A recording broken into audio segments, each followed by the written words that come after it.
Welcome to Minus 20, the journey of an independent food business. Hey folks, welcome back. I'm Walter, it's Keith. Hi. How you doing? I'm great. We've been... What are we looking at? We may or may not have shot multiple episodes in one... No. We would never do that. That would just spoil it for everybody if we did it all at one and then we released them over time. Oh, that's a bad idea. Yeah, that's a really bad idea. All right, so we're on episode 3. We're kind of talking through the history of High Road as we get started. And where we left off in episode 2, you had moved into this beautiful building. You finally figured out how to operate the machines. Yeah. Actually, you finally figured out that you didn't want to operate the machines. You got people to run the machines for him. Correct. Really, really talented machine operators. Yes. Really talented. Some of the folks out there are just incredible at what they do. Yes. And as Keith mentioned in the last episode, it's not just turn on the machine and run it. They're in there tweaking constantly. Well, imagine, I mean, you have tanks filled with flavored ice cream mix that get run through a variable frequency drive type pump to regulate the flow of liquid to a continuous freezer, which is a large stainless steel unit with a very large cylinder in it with blades that spin with compressed culinary air, which is basically filtered air, going into the machine. So these machines don't talk to you. The pump doesn't talk to the continuous freezer, and the continuous freezer will pump ice cream about the consistency of soft serve out to a filler that has no idea what it's being fed. It's just a receptacle, basically, or a channel, and depositing heads that have been calibrated to know that ice cream's coming through it, but it doesn't know what the setting is. 2 machines back to the pump, and aligning all of that takes a bit of alchemy. And there's always a little bit, temperatures are changing, thickness, like even on the fly. And watching the line startup is the coolest thing in the world. Yeah. And there's no one worse here at it than me. I'm the worst. So as we said in the last episode, hire people that are smarter than you and let them do what they have to do. Yeah. I can formulate like nobody's business though, baby. You can make great ice cream. Yeah. And actually an amazing chef too. Thank you. So yeah. So what I wanted to talk about now is like the next growth of High Road, because as if running High Road craft brand was not enough, you decided to buy another company. You can see, actually, those of you watching on video, you can see all the brands sitting out here right now, but the one we're going to talk about is Ciao Bella. Well, well, there are a number of reasons. This was the specialty food brand that, as a chef, I was most smitten with. Yeah. So the history and legacy of the Ciao Bella brand is magnificent. It's been around since the 80s, the early 80s in New York City. Oh, I remember that. Yeah. I grew up in New York. Yep. So they had a small shop, and then 2 very talented food entrepreneurs scaled it.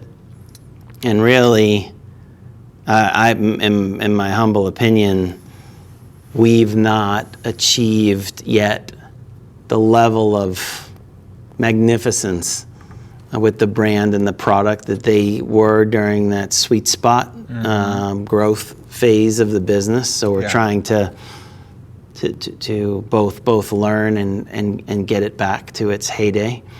Then the company was sold to private equity, focused in more on retail. Ultimately, some of the strategies that happens in private equity owned companies that things didn't necessarily go their way for the brand, and we didn't want to see it go away, so we figured out how to bring it in as part of the High Road family, and we're thrilled that and so to honor the folks who we think did it the best.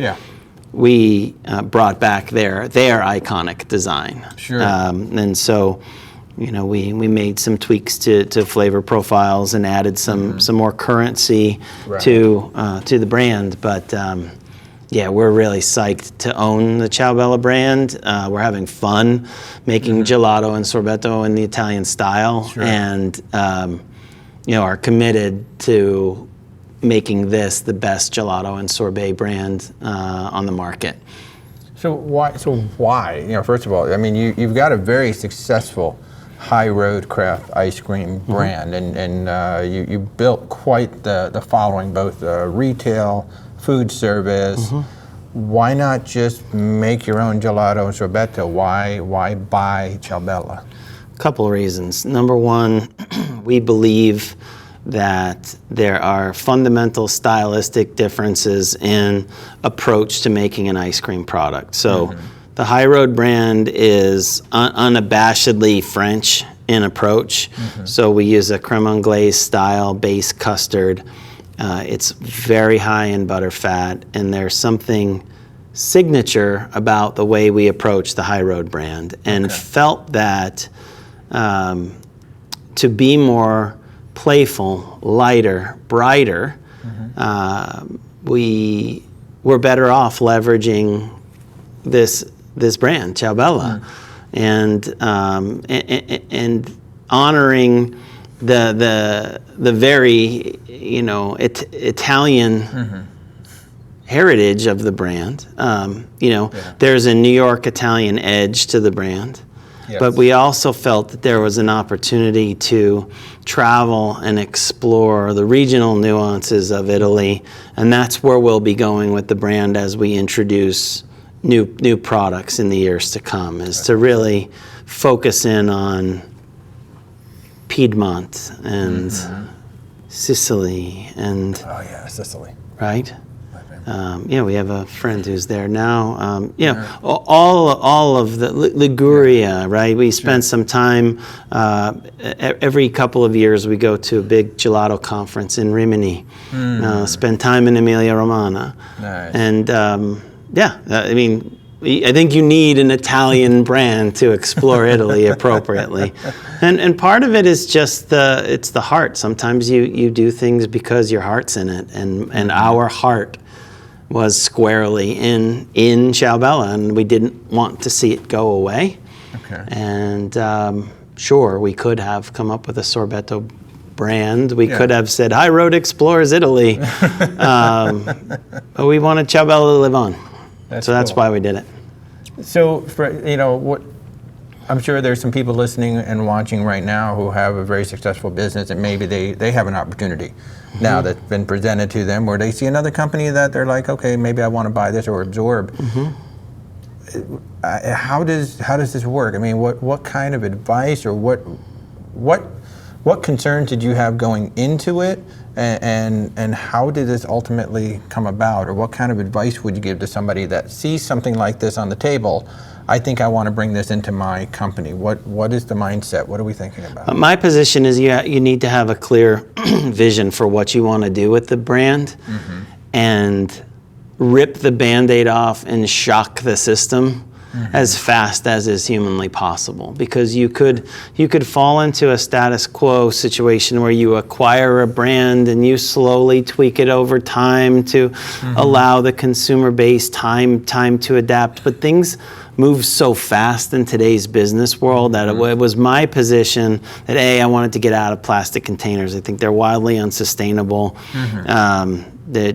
That I don't think they're the ideal vessel for ice cream products. So I like the classic paper container. Yeah.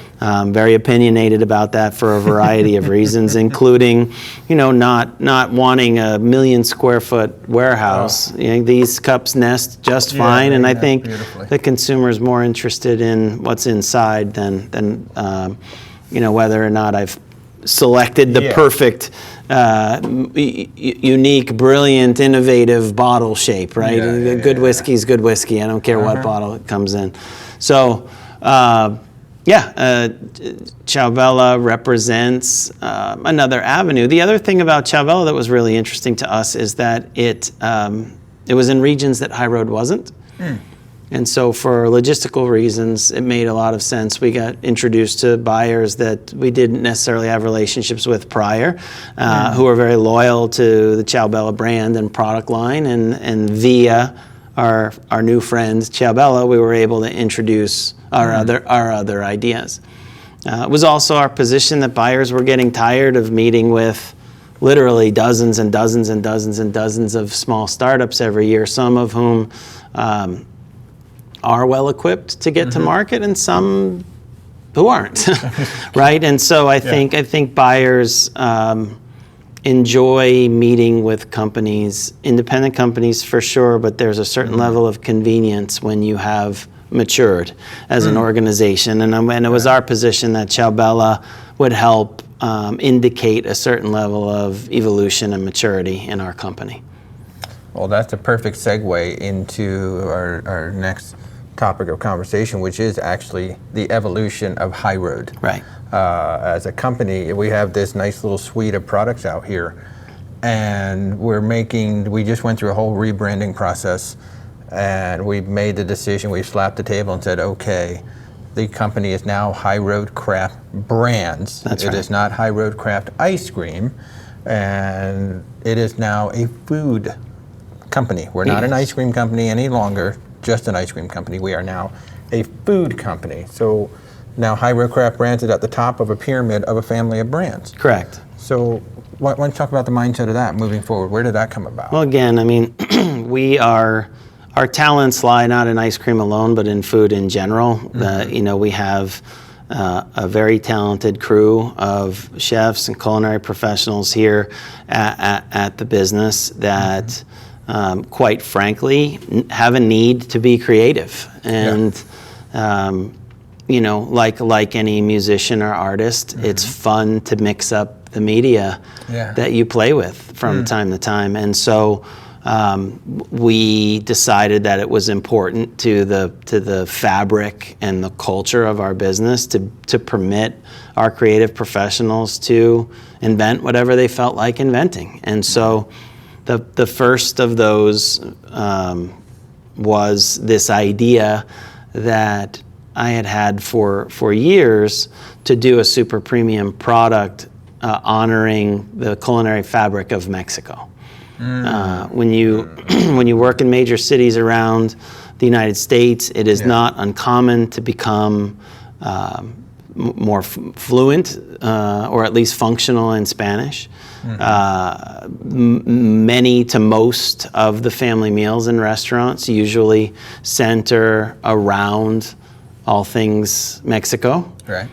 They're lush and beautiful, vibrant, regional personality. And it is a cuisine like none other. My personal chef idol, I'm a fanboy of Rick Bayless. I think he is magnificent. The other person who I think is just the best of the best is Hugo Ortega from Houston.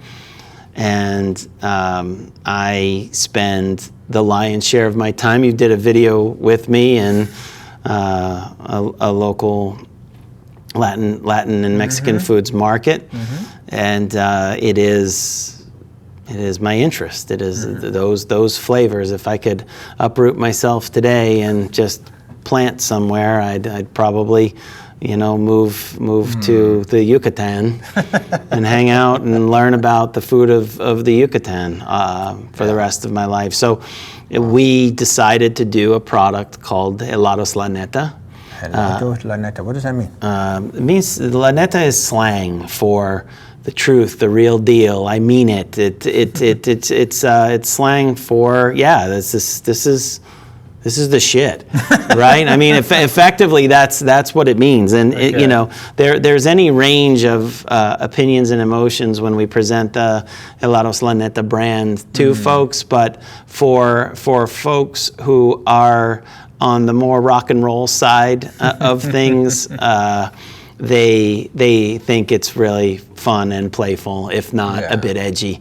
And so we believe that we've come up with a line of products for a market that deserved something super premium as well. It's not uncommon for quote unquote Hispanic or Mexican products in the United States to be more value oriented. And we've seen Companies like Siete Foods do some beautiful things. There are artisanal masa companies who are importing the corn, the heirloom corn, to make beautiful tortillas. And there's an infinite amount of food-related documentaries on.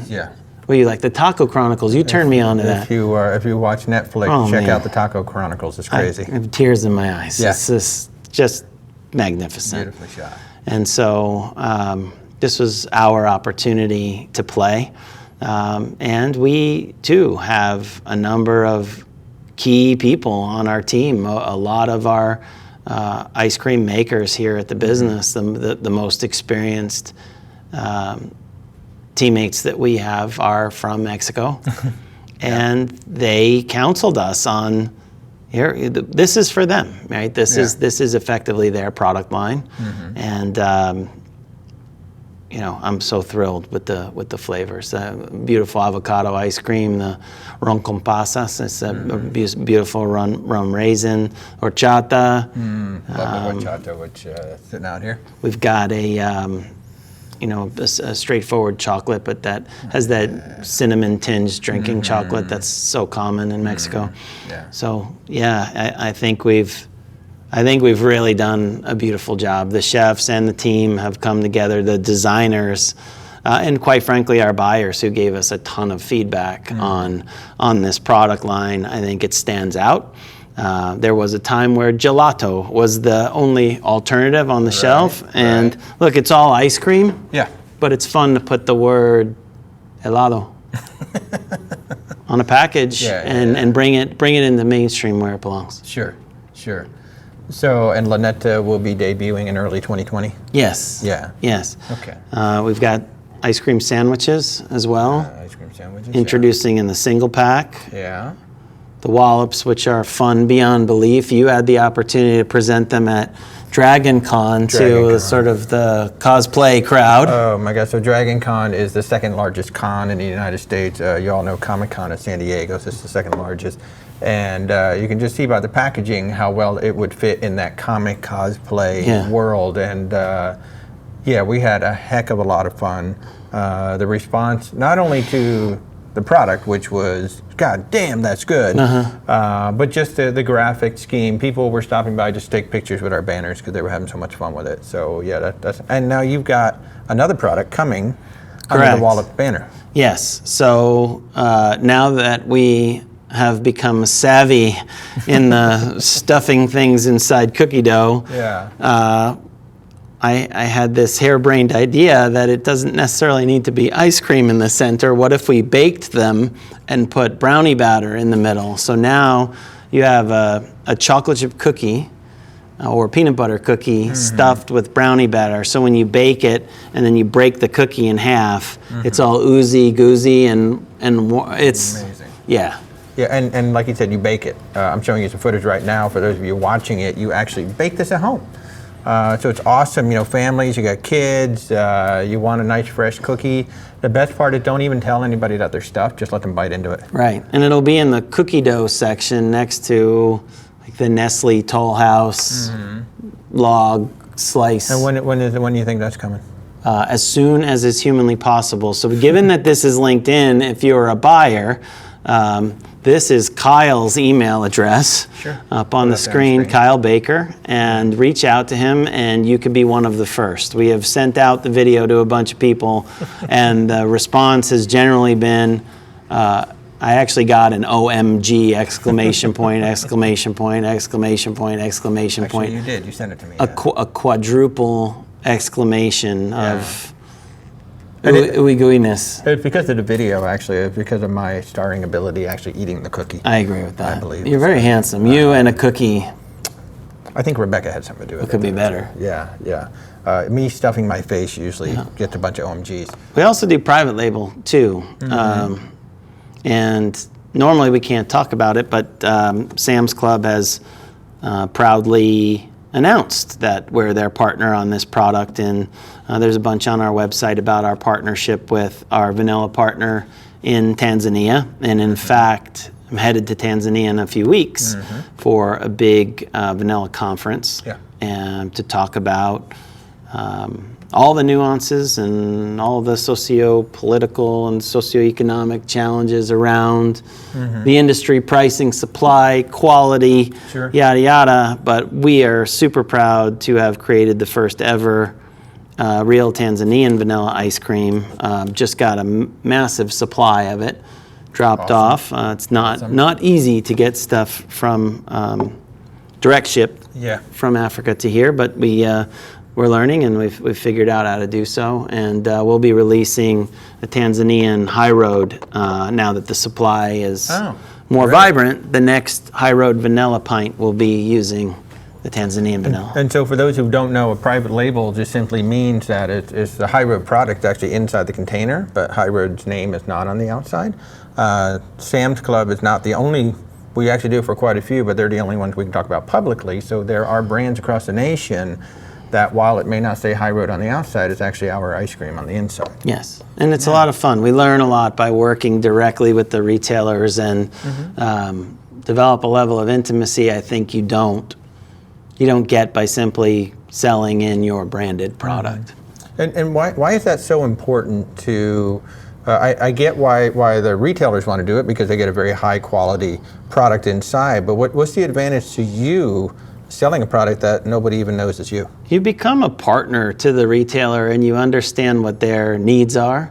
So when it comes time to offer other products to the retailer, you understand their shopper much better than you would otherwise, because you're typically privy to conversations that speak to the needs and preferences and behaviors of their, top tier shoppers. Interesting. Oh, very interesting. So, High Road Craft Brand, now a food company. And we now have just a list of brands again. So you got High Road Craft Brands is at the top. And we've got High Road Craft Ice Cream. We've got High Road Pro. We'll talk about that in a second. We now have Wallops, which is ice cream and cookies. Yes. Oh, really good. We have Ciao Bella. And then we have Lunetta.